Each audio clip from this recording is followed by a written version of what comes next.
I was born in a poor neighborhood in my city, Belo Horizonte, Brazil. I'm married, I'm Christian, and we are expecting a daughter, Aurora, who will be born in 3 months. I became the most voted federal congressman in Brazil, and I'm here to warn you about what's happening in my country. I apologize if I make any mistakes in my speech. I'm still learning English. The left returned to power in the presidencies of Brazil this year, but it has had the power of universities, media, and culture for decades. America is like a body, and its health is a tripod: patriotism, morality, and spirituality. If someone undermines these 3 areas, America will collapse from within. Stalin said this. They have known the secret for a long time and use all possible means to achieve their goal, the destruction of the family. But you may wonder, wouldn't that be too radical of an idea? Does anyone really want to do this? And after all, how would they do that? First, they destroy the sense of reality. There is no longer right and wrong, good or bad. Everything is relative. When they say that, why then say that men exist? Women, aren't they concrete concepts? Therefore, they must be abolished. Then they move on stage number 2, the destruction of identity. If you are nothing, then everything can be everything. Therefore, they will destroy your identity as a person. Young people no longer know what or who they are. They are carried away by any wind of doctrine and cling to what is fashionable. They tell you, dress like this, use this type of language, and finally, live like this. It is the generation most lacking in good references that has ever existed.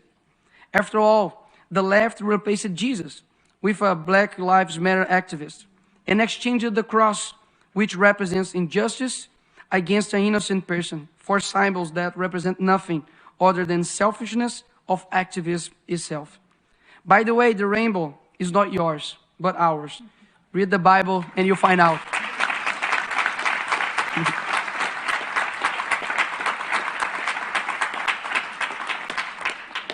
Also, beauty no longer exists. The focus is on shocking, whether in fashion, music, films, and TV series. The important thing is to sell a culture that delivers everything you want, except meaning of life. Slaves to their own will. A generation that cannot handle pain, confrontation, much less being told what is wrong. Who exchange their parents' advices for teachers who never carried them in their arms? Who commit the strange of the youth to actions that only serve those who are dominating them? They are too foolish to know that they are being used and who uses them. Like those who campaign for abortion, but ignore that 75 years ago, the Universal Declaration of Human Rights was published, which in its 3rd article states, everyone has the right to life. This is a 12-week-old baby. His or her heart is already beating. It has a fingerprint. There is no one in the world like this baby. When they find a bacteria on Mars, they call it life. But this child is just a clump of cells to them. To those who propagate death and help the largest silent genocidal movement, we will respond with a culture that recognizes the sacredness of life and encourages its acceptance. I renew my commitment of protecting the lives of children, both before and after birth. This is the first and most fundamental of rights. Without it, nothing else is possible. But this is not only tool they use to change our culture. Men who use it to lie about their ages, to go to war and fight for their country, but now lie about their biological sex to compete with women. How did we get to this point? Who is responsible for creating this generation? Where are the men and women with the courage to say they will not bow to tyranny? Are we watching the world collapse in front of our eyes and we are just going to watch it? No. We ain't nobody's slaves. Our freedom was achieved with a lot of sweat and blood. And it would be very naive to believe that it would be not with sweat and blood that we would maintain it. I come here to give a message to all who those still have hope in changing the world. The world will be a better place if there weren't so many people promising to improve it. It's a quote from philosopher Olavo de Carvalho, and that fits perfectly with Greta and Leonardo DiCaprio, for example, that supported our socialist president called Lula, a thief that should be in jail, and now we have Amazonia with the worst fire in 15 years, and they are just in silence and disappeared. Let